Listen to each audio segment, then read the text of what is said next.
Hello, and welcome to Policy in the Wild, a series where we look at real people doing policy work or work that affects policy change. Today, we have a very special guest, my good friend, Holly Bernardo, who's had a fascinating career in state policymaking roles as well as the nonprofit sector, where she does policy implementation. She started her career as a marriage and family therapist and made her way to the nonprofit sector and then to state level government. So, Holly, let's just jump right in. You've had a fascinating career. Tell us how you get from marriage and family therapist all the way to your current role in Tallahassee, and tell us what your current role is. Sure. I know this sounds funny. Like, I started out wanting to be a therapist, and I loved being a therapist. Being a therapist let me really meet real people, see things that were impacting their lives. So every day I worked with people experiencing housing insecurity, domestic violence, significant mental health, addiction. I was a family therapist, loved it, ended up being a clinical director after I got licensed. But as I worked with those people and as I got to know them, I just wanted to have bigger system change and influence, which didn't allow me to really just stay in a role that I loved and I thought was super impactful and still shapes what I do. But seeing all those people shaped my career. Being in that spot where I was encountering that kind of poverty, housing insecurity, lack of access to mental health care every day, encouraged me to do something where I could impact policy. I wanted to make changes on a systematic level, and that meant moving into more executive roles. So then I started moving into executive roles to kind of be able to have more impact on those issues that I saw and cared deeply about. I'm currently in a role that works with the First Lady, and she designed a project that serves all Floridians, and each state agency has a director of that project of Hope Florida, and I am the director of that project for the Department of Veteran Affairs. So I run the Hope Florida project for the state, and we work with veterans experiencing many of those issues I talked about. But we also help with employment and higher level. We work with veterans of any sort in Florida, but I still repeatedly get to work on policy issues that I care deeply about. Okay, awesome. And I hear that a lot from our students when they come to the program and I say, why do you want to get a master's degree in public policy? A lot of times I hear this idea of, well, I want to have bigger impact. I want to understand where I can do that in the system, and policy is everywhere, which is very true. So let's take the path. You are working with the First Lady of Florida. What you first went to the nonprofit world. Where did Mhm. you go and what specific issues were you working on and how did that evolve? In that last nonprofit where I was in a clinical role, I had a really sweet board president who got to know me and interacted with me and really encouraged me to grow as a leader. I was in my late 20s. She got me on a couple of like councils to really help develop me. And she recognized that I was really good at engaging people and sharing my mission and vision and getting them to care. So she could have pushed me to do development, if I'm being honest. Mhm. And it was like, you would be really good at development, being part of a senior leadership team. I um I had babies and I moved to Florida and took my first real executive role as a COO at a nonprofit that was working in the disability space. And I ran their affordable housing programs, or they fell up under me for HUD, which looks at housing. And we had permanent supportive housing funding with HUD. So we served both individuals and then we also had family funding. I ran the VOCA grants and the staffing under me that served women moving from domestic violence and men moving from domestic violence into more stable relationships. We had some mental health funding. And then we did some disability things that people often sometimes think they think disability and they only think we built ramps. We helped people who are hearing impaired. We did all that stuff too, but a lot of our funding was really more about mental health, housing insecurity, domestic violence, and all those pieces. So that was a huge opportunity for me to take an executive role at that agency and that nonprofit and really get to work on some issues that were exciting to me to brush up against and try to impact change. And that's where I really got to like dig in to policy for the first time from a leadership role. I started writing our permanent supportive housing grants and I started really looking at like what those funding cycles looked like and what made us competitive and what didn't, and how money flows through continuums of care from HUD federally into like DCF for the state into continuums of care, what made our continuum good or not good, and how we had to shape landlord mitigation and what we could do as a community to bolster our efforts, and got really involved in some of those local pieces that could make us more competitive for national funding to really impact my community. And it was deeply fulfilling and honestly a lot of fun for me to work on something that I liked doing. And I kind of just fell in love with being in a place where I could impact change and work with the city and the county and the commissioners and make us more competitive for funding as a community. And some of that you think, what does that have to do with policy? But what one of the things we started was our city and county agreed to work with us on some funding for landlords to make us more competitive. And so they would set aside, like, essentially, we were serving high risk clients, right? And they would give like an extra funding to them if they would take these clients as like a retainer in case something went wrong. And that will bump us up in certain criteria. So we looked at like strategic points that we could do for small changes to make us more competitive, to bring more housing funding in. And it was a really fun process to work on that. And I could talk about this forever, but there was lots of little things we were able to do to really impact our competitiveness as a community. And it also sounds like a perfect entry point into a policy role because you really could use your background in counseling and therapy Mhm. to understand the root causes of some of these issues. And I think that's overlooked in policy many times, which is why is this really a problem? Because if you don't address the root cause, then you're never going to 100%. solve the problem, right? So Yeah. I'm sure you learned a lot. Yeah, I believe housing is healthcare.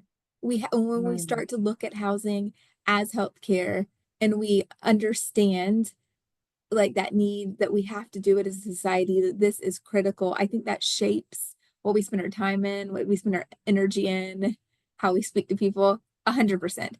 That clinical background has served me in every role, really, if I'm being honest. I think it shapes how I think about access to mental health care, housing, and they're all woven together. And I really think, like, when we look at mental health, we've really relegated some of our most vulnerable community members with the most significant mental health almost to homelessness because mm. it's so expensive and hard. Like, so it's policy around that and looking at like what does long-term housing look like if somebody is severely and persistently mentally ill. But then we Yeah. did like in another job, I was able to work with one of our directors of a long-term mental health facility in this area. And he and I did a study together and we looked at what does it save the community in money to actually put people who are persistently, consistently mentally ill in housing with supportive services. It's cheaper than them living in the street and going in and out of the hospitals, the jails. It was really so to shape projects, to look at research to prove like this doesn't make sense what we're doing was Mhm. just some of the things that I've gotten to work on and have been really exciting to be able to use studies like that to bring them back to our representatives to ask for funding kind of with that research. I think a lot of policy for me was also putting together studies and research to prove that point, right? That what you're doing isn't exactly working and this is what it's costing you. Like, let's build an ROI that matters and makes sense. Cost benefit analysis is Yeah. so applicable in every Uh-huh. single area. So that's Yeah. amazing. Okay, so now you mostly focus on veteran policy, veteran and Mhm. military families. So what got Mhm. you there? And in your own words, why should we care about supporting veterans and their families? So I am from a military family. I am not a veteran, but I grew up like my grandfather's a World War II veteran. We like long term took care of my great uncle who was a Korean War veteran. My dad is a veteran from Vietnam. My brother's an Afghanistan veteran. So I grew up in a household that I saw men serve consistently. And I saw a lot of sacrifice go into that. My grandfather, to be a World War II generation vet, was really, really close to me and talked to me a lot about what it was like to be in Japan and some of the things he saw and how Yeah. that shaped him. And he deeply wanted me to do something to give back because he felt like some of the things he saw were so harmful. But just it was complicated for him, as I think war is for almost anybody.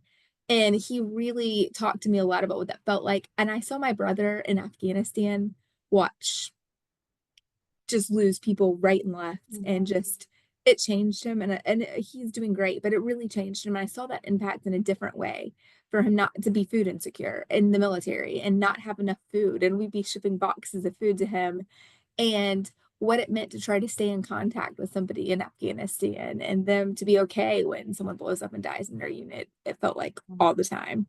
So kind of just my family experiences really shaped my desire to work in the veteran space. I didn't really say this, but a lot of those nonprofits I worked in I was like running a clinical program with Vanderbilt for veterans. So there's like deep Yeah. veteran roots in a lot of the work I had been doing for a long time. And I just cared about it deeply. And then in like the last job I had, I care about housing, you probably can tell, and mental health care from this conversation. But there is a lot of veteran funding for housing and access to mental health care. You just have to know how to use it. And I ended up running a nonprofit and working in a lot of nonprofits that had funding for like SSVF funding, or there's something called HUD VASH. I was working closely with nonprofits, so we're working to address veteran housing, veteran access to mental health care, veteran homelessness. They all kind of converged of my passions, right? Of access to mental health care, housing, veteran issues. And it was a natural fit for me to be a leader in that space and to work on those issues. When you ask why we should care, right? I can't imagine how we can't care. I don't think there is anything braver than people saying, like, nobody gets a guarantee of anything when they sign up for the military. They're just saying, we'll do anything you ask to support you, to keep you safe. And I think it gives me my life every single day. It gives all of us our freedom and our life. And people have done this for generations. So I think, how can we not support those people who've given up so much when they come home? And I ended up starting working a lot with Vietnam veterans, like older veterans who really did not have the access to what they needed when they came home. And I saw the devastating effects of that and thought, I have to do something to help. And I think we've come a long way with funding, with access to healthcare, with working with the federal VA. But we really had a whole generation of people that weren't well cared for. And I think a lot of us are trying to stand in the gap for them now. And then, like, I want to improve the quality of life for veterans leaving the military now. Like, veterans, something I do now, veterans are often underemployed when they leave the military. And so, one of the fun things I get to work on in the project I work on now is really upscaling veterans and helping them find the best fits for employment. I've spent a lot of energy on that in the last 6 months. And I think that's really exciting because what a better employee to grab than a veteran, right? Like, Mhm. so many businesses I see in Florida really want to hire veterans, and being able to connect them to successful veterans and make sure they find the right fit, because people don't always even know what they can do. They don't know how to translate that military experience into what is in the private sector. So working to connect them there, I think, is just like saying thank you and helping them fit in a really good quality of life. So Yeah. that was a long answer, but Oh, I think we should all care, and it's really fun to get to work on those kind of issues. I think that was a perfect answer. So a couple of things you said I completely agree with, which is I can't imagine a braver thing than being willing to put your life on the line for your fellow Americans that you don't even know, right? Yeah, And it is a way to say thank you. And it's an area of policy that I'm particularly interested in myself, no matter what area of policy. The more we support veterans and their families, the more all the other areas I think improve. I want to dig into this underemployment issue a little bit. You talked about it a little bit, but sure. in plain language, give some examples. What does it mean? Because if you look at the data, if any of my students are out there looking at veteran data, you'll see that unemployment rates for veterans are actually quite low, which is a good thing. But you mentioned this underemployment. So can you give some examples of what that actually looks like and what that means? Absolutely. Veterans are not taught to translate their skills to the private sector, so they get a job, but it doesn't fully utilize all of what they do. I think about some of like real world examples. It's interesting how, like, maybe you're a mechanic in the military, but do you know how much that can translate to like medical devices? Like, we had someone on our team that some of the mechanical operations, which I cannot talk about in depth, but they did in the military, translated them being excellent at medical devices and devices. The major journal that I worked with like joint replacement surgery for years in the healthcare field.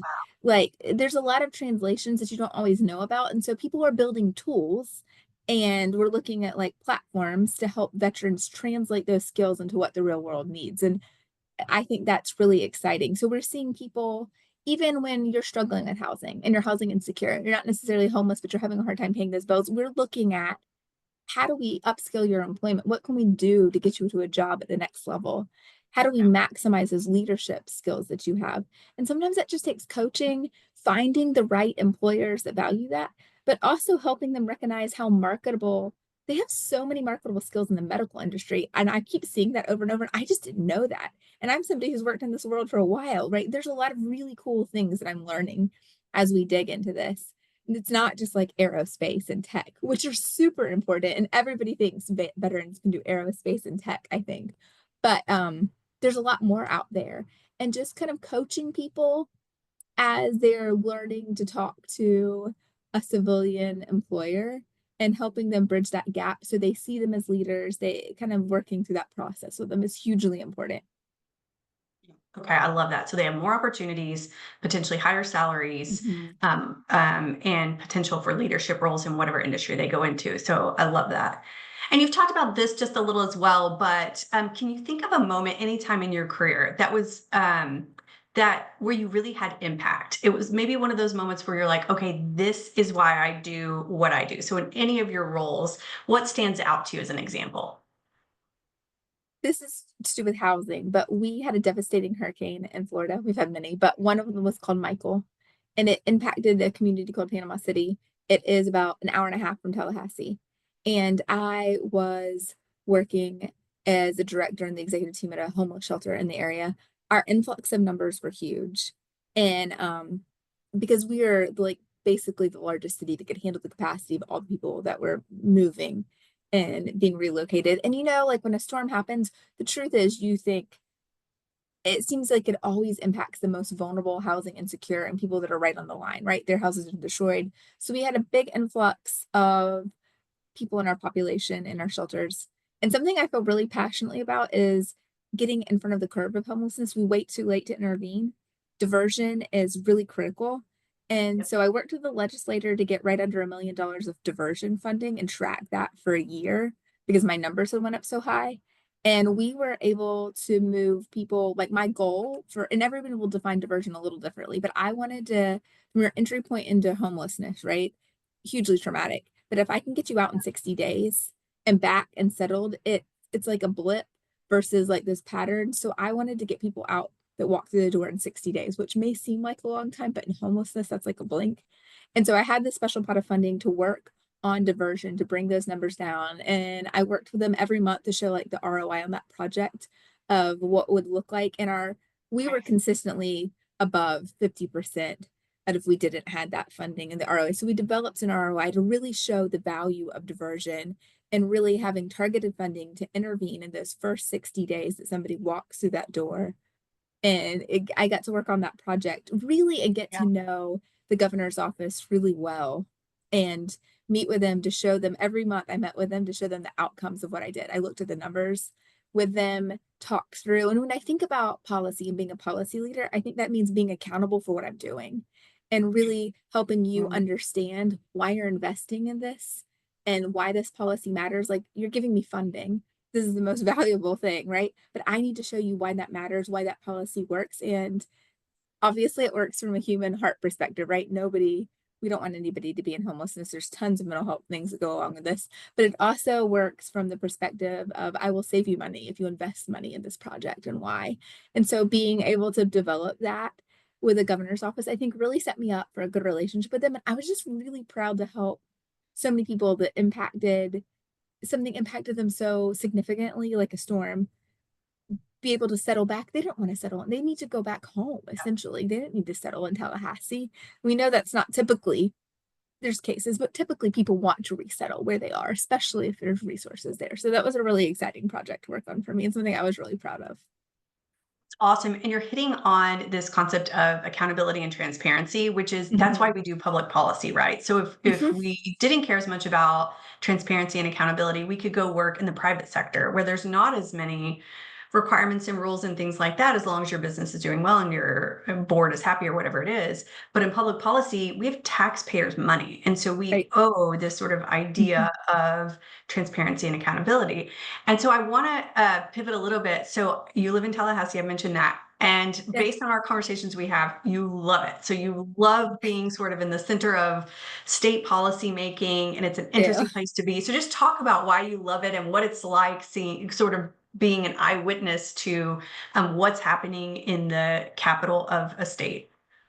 I never thought that I would fall in love with Tallahassee again after leaving. I love city life, but the truth is, living near a capital, like you said, is really fun for me because you can build relationships. Like I was a nonprofit CEO, but or a nonprofit executive leader, but I worked really closely with the governor's office on projects and appropriations.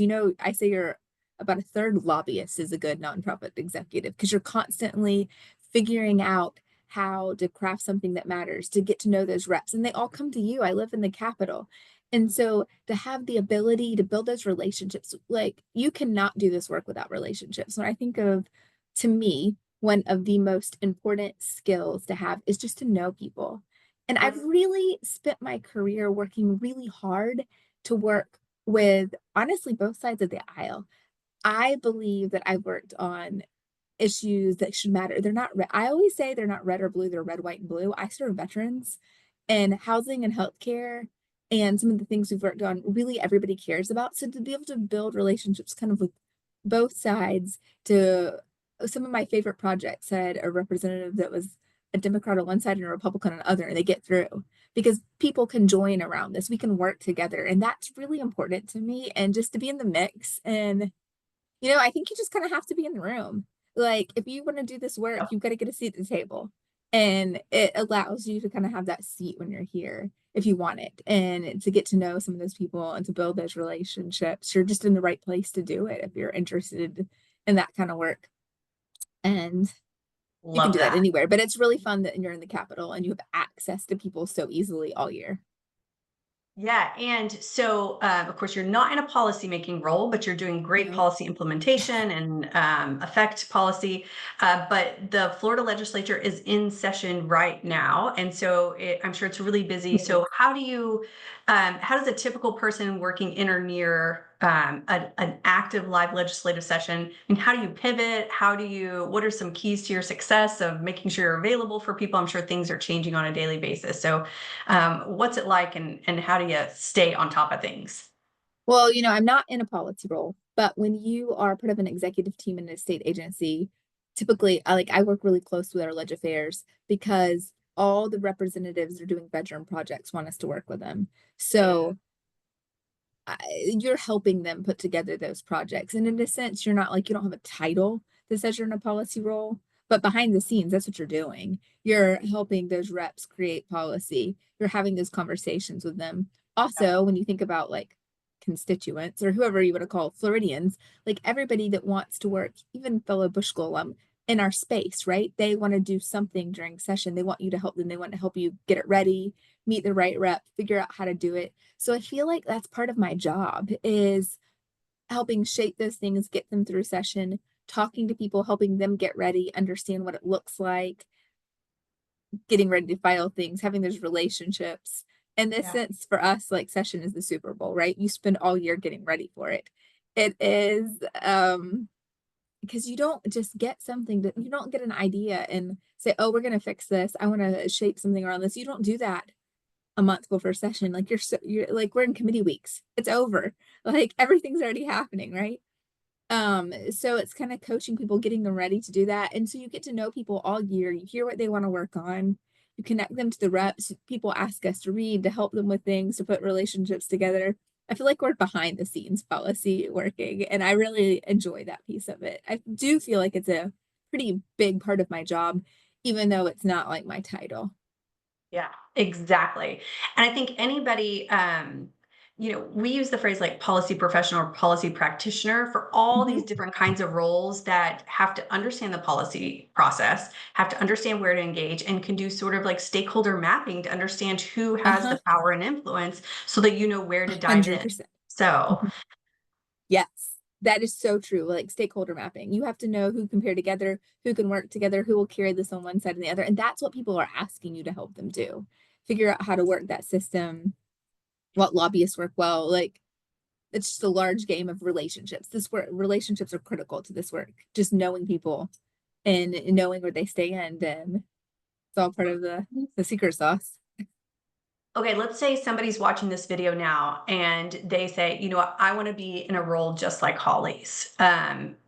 What skills, competencies, what sort of tips and tools do you have for somebody who really would want to work in a role similar to you in the executive branch of a state office? I think that relationships are key. You need to you need to know the people that are doing this kind of work. You just need to get yourself in the rooms. Like I can't say that Mm. enough. Like you and sometimes just getting a job in this space, like you can change jobs in this space, right? People move around all the time, but you need to kind of get in that circle and start developing those relationships and expressing your interest, and then you can move around. Someone will help you move around. And then I never stop reading. Every Mm. single day. I think there are so many, I mean, different emails you can subscribe to depending on where you live, right? So many things you're interested in, but you need to know what's happening. You need to know whose positions are changing. Like for a long time, I had it pinned on my home screen. Like there's a map in the state of Florida page that is going to show you like who's who in the governor's office. And then every time somebody moves, they have to change that. So like when there's a chief of staff change, that name changes. And you need to see like all those patterns really matter. They're Mhm. not just names. Like you need to see who's working together, who's not working together, and you need to know all of that. So pretty much every day I'm reading the news and looking at like what's happening in Politico, what's happening in Sunburn and Sunset, these like things that describe Florida politics. And if you don't know those relationships and who's working well and not working well and kind of all that sausage making, it's just critical to being okay at doing the work, to knowing how it's functioning, how it's flowing. So I think you have to, I say you need to like constantly be learning. Like I have to read and learn all the time. I don't ever just get to stop if I want to be good at this because it's always changing. And so I think I devote a lot of time to that. I barely watch TV if I'm being perfectly honest. Like that's what my nights are spent doing. When I'm like finally I'm like figuring out the next day, reading the news, getting ready. It's kind of like that mental mindset of like what happened and I have to always stay on top of it. You mentioned Politico. Are there any other sources, books, tools, resources that you consistently go to? There are some so I'm in Florida, right? So I read Sunburn, I read Sunset. There's different things like that that I read. There's lots of different things that help you with national news, but there's digest them in a quick way so you can kind of get on top of them. I think that knowing those things is really helpful, especially the more political ones if you're in that political space. So if you're in a national space, you'd probably read different ones than I'm reading. But for the Florida politics, I follow them pretty closely. And I think they're really helpful to just people are always you need to know before you enter a conversation what happened last night. Yep, exactly.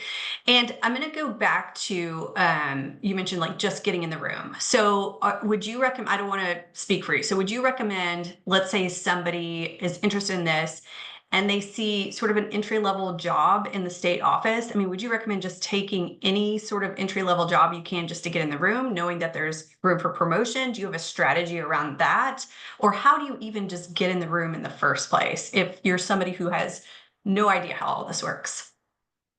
I definitely think there are people that I mean, driven, motivated people will move up. There's people that stay in the state in the same kind of role forever, but if you, and that's okay. They're like kind of a worker bee in my head. They're really good at things and they like that consistency. But people who want to move and grow stand out. And I think there's definitely take a job. And if you're coming in with like a master's, you're not going to come in a super entry level position, right? You're going to be more qualified for a little bit higher level position. And I think you can even start developing those relationships while you're in graduate school. And I think that's important too. Like, where are you interning? Like, build your network before you're ever looking for a job. Um, I think is also really important. Like use your time wisely while you're in school, or if you're working now, how are you using that to craft where you want to go? I think every day of your life is an opportunity to meet somebody else that can help you move forward. What's your LinkedIn profile look like? What are you doing? There's always something you can do to promote you where you want to go. So, like don't waste your time, essentially, right? Like think about who you can know and who you can work with. What are you interested in? Like what clubs can you do related to this? Like you can always be setting yourself up for success by how you spend your time, even before you're looking for a job or while Love you're this. So interning. I always tell my students this, so you correct me if I'm wrong about this, but Yeah. so I always say being in grad school is the perfect cover for reaching out to people. So, for example, if you got an email from a student or a LinkedIn message that said, "Hey, I'm in grad school, I'm studying policy. Can I pick your brain over coffee or over a Zoom?" Is I think that's kind of a free pass. Like it's hard to say no to. Is that true? Have you found that to be true in your case? I literally did this for somebody like 2 or 3 weeks ago. They're like, can we talk about where you went? And people, and we see students like being at FSU is here, FAMU, TCC, even in like our Tallahassee pages, people will say, can I interview a professional in this field? But when somebody gets a hold of me through LinkedIn or through a friend that knows me and says, this student wants to talk to you, I don't ever say no. I always say yes. And I like that they're taking initiative. And I like often will say, like, send me your resume. Like when somebody really reaches out to you and can see that they're driven and caring, you like take note of that because they're the kind of people you want to bring onto your team. So I say like talk to as many professionals as you want. Ask them if you can shatter them. I've taken people with me. Like I will say yes to all of those things because so many people said yes to me. So many people paved the way for me to get to do what I did. Like when I was talking about that lady that pushed me, who got me a role on this board that was taking like an entry level person really in the beginning of their career in this room, she paved the way for me to Yeah. really be in the room and learn from really powerful people in Nashville that I just basically listened. But it was an incredible opportunity. So I want to do that for people coming behind me because so many people did it for me that I will say yes to all of those things, Eva, if I'm being perfectly honest. Good. I'm glad I'm not lying to my students, No, but I have I the say same yes all the experience. time. So, okay. I always end with this question, which is, if you work in the policy space, your work is probably heavy. So if you're talking about mental health, um, supporting veterans, all housing, we've talked about all these like really serious issues. So, how do you take care of yourself when during the day you're really sort of weighed down by heavy issues? For me, so there's several different ways. Like I am a big believer in like the 5 a.m. club. I like get up super early and work out. Okay. And I think that sets the intention of my day. I'm investing in myself first. And I think it promotes all kinds of good things. The older I've gotten, the smaller my circle is. I am an extrovert and I can do a lot of people, but like I'm really the older I get, the more intentional I am about how I spend my time and the depth of my relationships.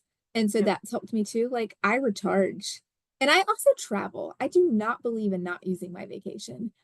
I am always planning a trip with my family. I love my family. So I travel, and I look for deep relationships. And I think I just invest in myself. Yeah, okay, so you just got back from a big vacation. Where'd you go and do any, tips or tricks from your, time there? Well, I went to the Philippines and I went and visited my husband's family. And it was really fun to take my girls to a developing country because they've really grown up around like shelters and they've seen a lot in the States to be as young as they are. I remember when my like daughter was in kindergarten, she wrote that my job was being the CEO of homeless people. And I thought, I have no idea what her teacher thinks I do. And she would see homeless people and be like, isn't it your job to find them a house, mommy? And I'm like, it's A very high complicated. bar for you? And I was like, I think my daughter thinks I'm failing. So they've seen a lot, but it was really different for them to see the Philippines and what it's like to have that density of population, right? Like Manila is right behind Mexico City. And when you think about density in the area of population per capita, and see like people whose houses get washed away every time the river rises too high, and what really extreme poverty looks like. And also, we got to like, see beautiful things and swim with whale Yeah. sharks and do all kinds of fun. But to really kind of see that firsthand was interesting to share with my children, especially based on like the work my husband and I do. It was Yeah. really meaningful for me. It was really my father-in-law is also my in-laws are also deeply humanitarian. So it was just really good to do that trip. And I think you can teach kids to travel. We have been traveling with our kids their whole lives. And Yeah. everybody has different philosophies, but they are pretty good travelers at 9 and 10, and they survived like a 48-hour journey home and they can Wow. do it. And I don't Uh, know. I just say could do it. Like do the yeah. things. Like we had 3 hot showers in 3 weeks. Like Oh it's a my goodness. developing country. But Yeah. I wouldn't trade that experience for the world. To see that, to Exactly. do that, I love it. Exactly. It fills my Okay. cup. Weird nuanced question. So when you're working out in the morning, are you Yeah, totally focused on your workout? Are you listening to podcasts? Are you checking the news? Or is it just about the workout? just about the workout. Okay. So that is your time. Like I don't I yeah, I know I'm focusing on doing it like well, either Peloton or weightlifting. So Yeah. like I have to pay attention to what I'm doing. I'm pushing myself. I Nice. like can't train and weight lift without like paying attention to my form, my posture. I Yeah. can't do anything else. Like I don't have the ability to do that. And when I'm like spinning, I'm listening to the instructor. No, that's really just I mean like for the love. I'm worth 45 minutes where I don't do anything except take care of me in the morning. It's kind of how I feel. So no, it's just me. I love it. Okay. Any final words of wisdom as we wrap up here today? I mean, it's exciting to think about people doing policy work that are in school now. I like love that people are interested in this. Reach out to leaders in your community, kind of like Eva was saying. I think there's a lot of us that would love to cheer you on and are excited to develop new leaders. Awesome. Thank you so much for your time today. This is so helpful. My students love watching these. So thank you, Holly. Thanks, Eva. All right.